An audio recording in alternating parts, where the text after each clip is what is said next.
Minute. जैसे कि मैंने अपनी कल की वीडियो में बताया था कि हम ह्यूमन सेक्सुअलिटी को डिस्कस करेंगे। ह्यूमन सेक्सुअलिटी के अंडर जो फर्दर 6 सब डोमेन्स हैं उनके बारे में बात की जाएगी। तो जो ओवरव्यू था वो मैंने अपनी कल की वीडियो में दिया। आज से हम प्रॉपरली ह्यूमन सेक्सुअलिटी के बारे में जो है ना वो पढ़ना स्टार्ट करेंगे, सुनना स्टार्ट करेंगे और देखेंगे कि किस तरह से ह्यूमन सेक्सुअलिटी इवॉल्व हुई, उसमें प्रोग्रेशन आई और ना सिर्फ 2000s में, मतलब हमारे इस सेंचुरी में इस पे काम स्टार्ट हुआ है, बल्कि आज से 200 साल पहले अगर हम देखें तो ह्यूमन सेक्सुअलिटी पे, ह्यूमंस के सेक्सुअल बिहेवियर्स पे काम शुरू हो चुका हुआ था।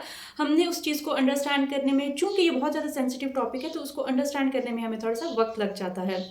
जैसा कि हम सब जानते हैं कि जो हिस्टोरिकल पर्सपेक्टिव्स होते हैं इनको रटा लगाना या जो है वो A to Z इनको याद करना थोड़ा सा मुश्किल हो जाता है। So today I am having my laptop with me so that मैं अपनी ऑडियंस को A to Z बताऊं कि ह्यूमन सेक्सुअलिटी की बेसिस क्या है, इसके ऊपर किस किस ने रिसर्च की है, कब से इसके ऊपर काम स्टार्ट हो चुका है या हुआ है। So let's get started. About के ऊपर बात करने से पहले सबसे पहले मैं यहाँ पे 2 टर्म्स को डिफाइन करूंगी। एक है जेंडर एंड एक है gender binary. What does gender means कि जिस टाइम पे एक इंसान की पैदाइश होती है, जो न्यू नेटल जेंडर असाइन किया जाता है, अगर वो इंसान मेल रिप्रोडक्टिव ऑर्गन्स के साथ पैदा हुआ है तो उसको मर्द का न्यू नेटल जेंडर असाइन कर दिया जाता है, और अगर वो फीमेल रिप्रोडक्टिव ऑर्गन्स के साथ उसकी पैदाइश हुई है तो उसको female neonatal gender assign कर दिया जाता है। जेंडर बाइनरी का कॉन्सेप्ट ये है कि there are only 2 genders, being male और बीइंग फीमेल। फर्दर अगर हम आगे थोड़ा सा जाएंगे तो उसमें होगा कि अगर इमोशनल इश्यूज़ की वजह से, साइकोलॉजिकल इश्यूज़ की वजह से, बायोलॉजिकल प्रॉब्लम्स की वजह से या किसी भी और जेनेटिक इशू की वजह से अगर उस इंसान का जेंडर चेंज होता है तो that is something different, but universally there are only 2 genders, being male and being female. अब स्टार्ट करते हैं हिस्टोरिकल पर्सपेक्टिव। हिस्टोरिकल पर्सपेक्टिव के अंदर हम डिफरेंट लोगों को लेके चलेंगे, रिसर्चर्स को लेके चलेंगे, साइकोलॉजिस्ट हैं, साइकेट्रिस्ट हैं, कि किस तरह से उन्होंने काम किया, उन्होंने ह्यूमन सेक्सुअलिटी के ऊपर काम करने की बुनियाद रखी और आज अभी तक उनकी जितनी भी काम है, रिसर्चेस हैं, वो किस तरह से सक्सेसफुली इम्प्लीमेंटेड हैं। हम स्टार्ट करेंगे। सबसे पहले एक डच माइक्रोस्कोपिस्ट थे, एंटोन। उन्होंने माइक्रोस्कोप में सबसे पहले देखा कि कोई चीज़ जो है ना वो उनको फील हुई, ऑब्जर्व हुई, और उन्होंने जब उस स्पेसिमेन को थोड़ा सा ऑब्जर्व किया तो at that time he discovered sperm swimming in the human semen. और अगर हम ये देखें तो ये सारे के सारे काम की जो शुरुआत है वो 1800s में हो चुकी हुई थी। लाइक 19th सेंचुरी में ह्यूमन सेक्सुअलिटी के ऊपर काम स्टार्ट हो चुका था। तो जो सबसे पहले थे एंटोन, डच रिसर्चर, उन्होंने सीमन के ऊपर ऑब्जर्वेशन रखते हुए या जो है ना वो काम करते हुए सबसे पहले ह्यूमन स्पर्म को आइडेंटिफाई किया था। Moving towards the next one, Oscar थे। उन्होंने ये देखा कि उन्होंने एक्चुअली एनिमल्स के अंदर ये ऑब्जर्वेशन देखी कि एक मेल स्पर्म और एक फीमेल एग जो है वो किस तरह से फर्टिलाइज करता है। इसके ऊपर उन्होंने काम करना स्टार्ट कर दिया।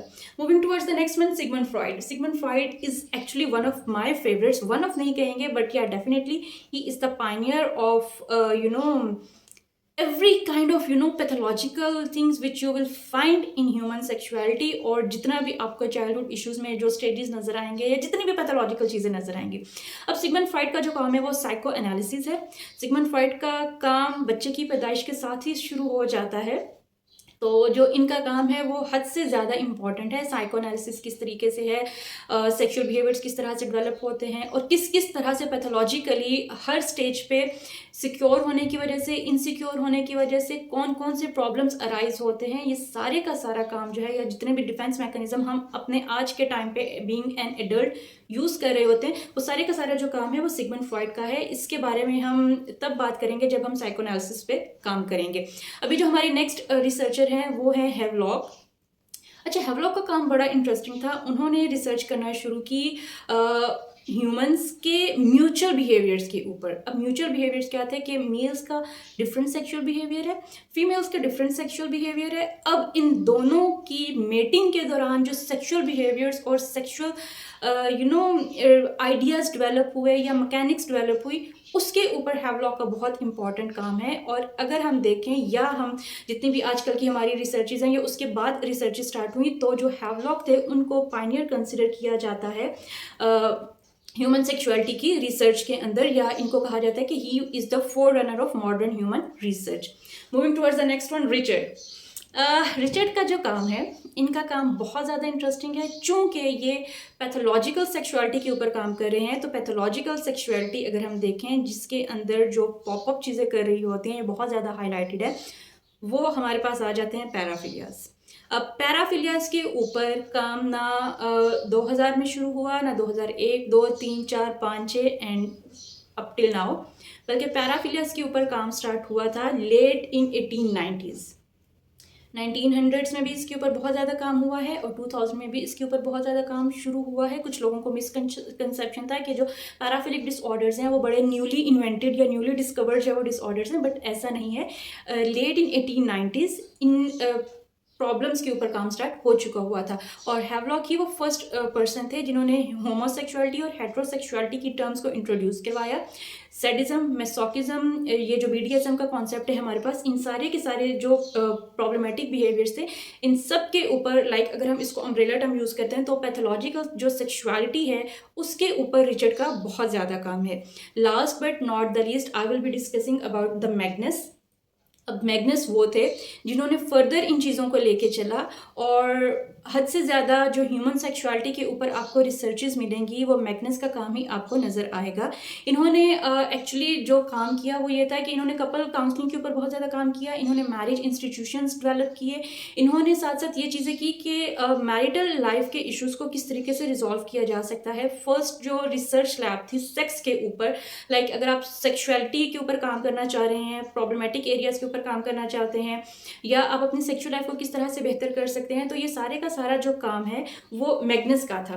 अब मैग्नस के बारे में एक और चीज़ है कि चूंकि इन्होंने ट्रांसवेस्टिक डिसऑर्डर के ऊपर बहुत ज़्यादा काम किया है। ट्रांसवेस्टिक डिसऑर्डर ये होता है एक मर्द को ओपोजिट जेंडर की तरफ अट्रैक्शन नहीं, लेकिन ओपोजिट जेंडर की जो ड्रेसिंग है उसको करने का बहुत ज़्यादा शौक होता है।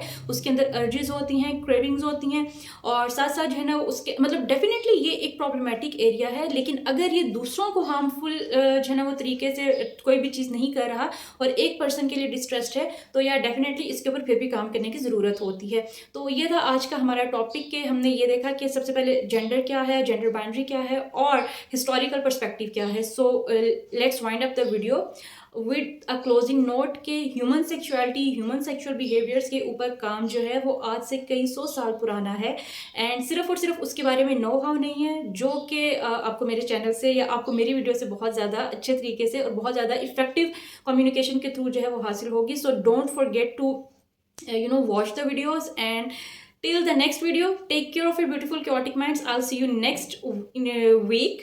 ठीक है, एंड टिल देन अगर आपके पास कोई भी टॉपिक है you can suggest me. Other than that do watch the video and share with people around you, ताकि हमारे मुआशरे में ह्यूमन सेक्सुअलिटी के बारे में जितने भी मिसकंसेप्शंस है उसके ऊपर हम काम करें, और जितना ज़्यादा हम काम करेंगे उतना ज़्यादा हम चीज़ों के बारे में अंडरस्टैंडिंग हासिल कर पाएंगे। Thank you so much, take care of your beautiful chaotic minds। Allah.